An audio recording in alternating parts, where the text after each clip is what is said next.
We are back with New York Times bestselling author Joel Rosenberg. We're talking about the end of days.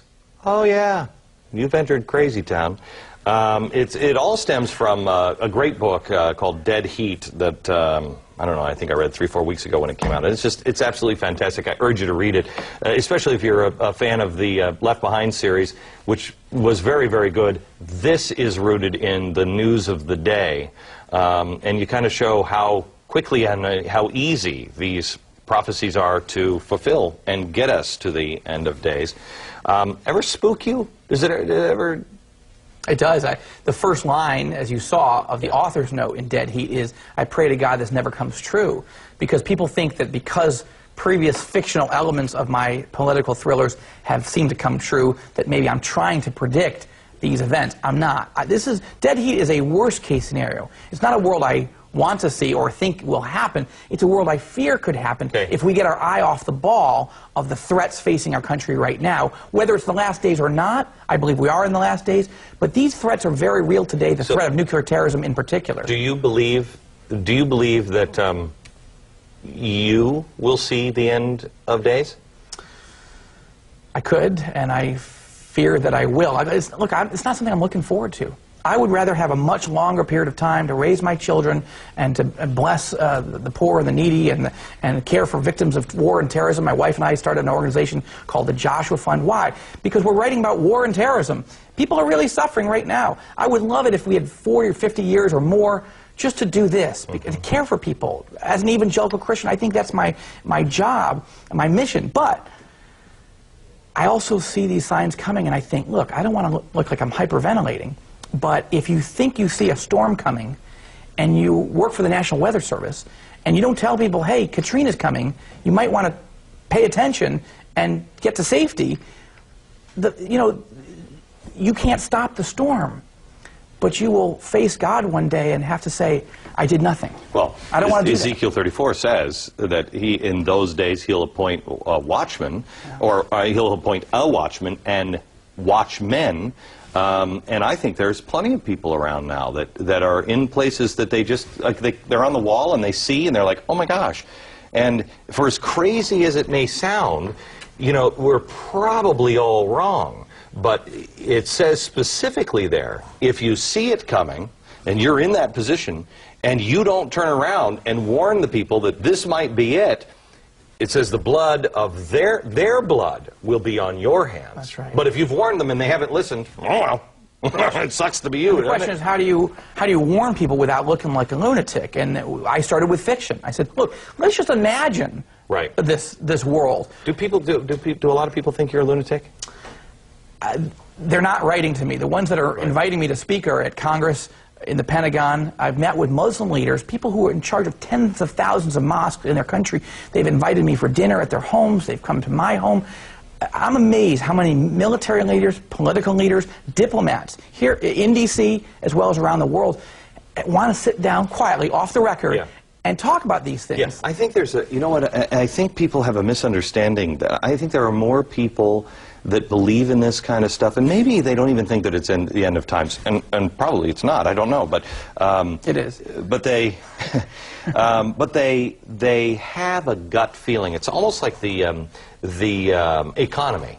Everybody's been saying, "Oh no, we're fine. Oh, don't worry about it." People's gut feeling. They knew this wasn't good, and I think they can look at the world events and go, this isn't good. No. You look at the trajectory of world events, the chaos that's going on in the world, the alliances that are forming, but also you see it in Hollywood. You see it in the films that are the biggest blockbusters. Lord of the Rings. Okay, yeah, it was set in Middle-earth. What is it about? The return of the king. It's about these cataclysmic forces, the clashes of good and evil, where a king is coming to rescue the world. You see it in Independence Day. You see it in War of the Worlds. The Narnia series. The biggest blockbusters, Star Wars. The biggest blockbusters in history are really about these cataclysmic, cosmic clashes between good and evil, and people making choices. Am I going to be good, or am I going to succumb to the dark side, as it were?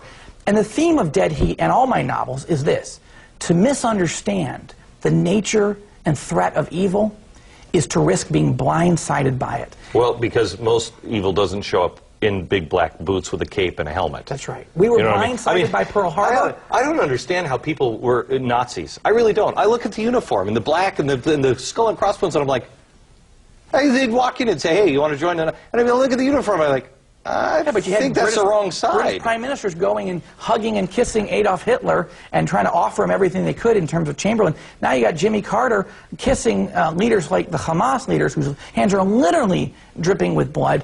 Look, there are people in our world today, and unfortunately in our political system, they do not believe in evil. They have a modern, Western, secular mindset, and they don't believe evil exists, and they are exactly the ones who are in danger of getting blindsided by evil because they're not prepared for it. When we come back, then, in your noodle list, and maybe if you can give me a short answer on one of them, the signs that we should be looking for, the things that you think, okay, this is probably likely to happen, and when you see this happen in the news, no, this is a sign. Do you have one off the top of your head?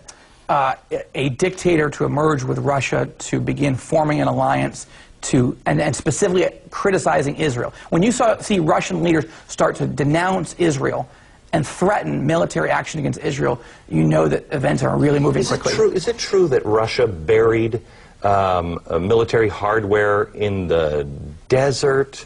They hid it in caves in the early 1980s, underground caves in Lebanon. I document this in my nonfiction book, Epicenter. And when the Israelis invaded Lebanon to defeat the PLO, they found enormous storehouses that would allow multiple divisions of Soviet armored troops to come racing through Israel and take over the country. Okay. We'll be back. Now I'm being told by the man in the sky that we got to go. We'll be back in a second with the final thought. Back now for our final moments. I mean, I don't mean our final moments, but, you know, the remaining moments that we have tonight with the author of Epicenter and the latest Dead Heat, Joel Rosenberg. I asked you before we went in, tell me the things that people should be, warning signs that people should be looking for in the news. They read it in the newspaper and they go, oh, wait a minute, that's not good. What are they? You just... Right. So one of them is Russia beginning to make threatening moves and statements towards Israel. Got it. Secondly, the acceleration of the building of the city of Babylon. Not just the rebuilding of Iraq, but the city of Babylon, because that's a central figure, as it were. It's a central player, the literal city in the country of Iraq. Third, I would say the beginning of the building of the Jewish temple. There's a third temple that will be built in Jerusalem. How is that even possible? Well, I mean, I don't know, but there are a few scenarios. One scenario is there's a war, and the Dome of the Rock and the Al-Aqsa Mosque are somehow destroyed. Not somehow, somebody literally tries to take them out. Second, a war with missiles coming in from Hezbollah that actually hits that site of the Temple Mount and wipes them out. How would the Jews get access to that to be able... They control the site. The question is, but all right, so now if they do, look, if Jews in Israel build a temple on that site without the permission of the Muslims, you could see 1.2 billion Muslims launch a jihad against Israel. Oh that could be the end of days in and of itself. But there's another way.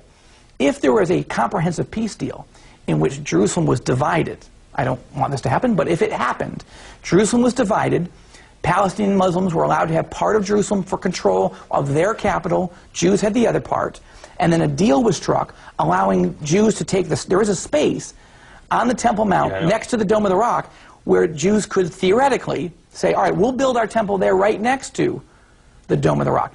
I don't know. We don't know. But the preparations are being planned already. If you see it start to happen, it would take God to do that. I have to tell you, I've never witnessed anything like it. I've never felt anything like it. When you go to Israel, I don't care where you are, if you're a spiritual person. I said to my wife, we were up by Lebanon, and I said, do you feel the Temple Mount? And she said, yeah, it is like... It pulsates. Yeah. It is an amazing thing. I mean, it's really where God first spoke to man, and man said, me and you, we're together. It's an amazing place. Joel, we have to run. The name of the book is Dead Heat. Please pick it up, America. You'll enjoy it. Great read, and something you probably should think about. From New York, good night.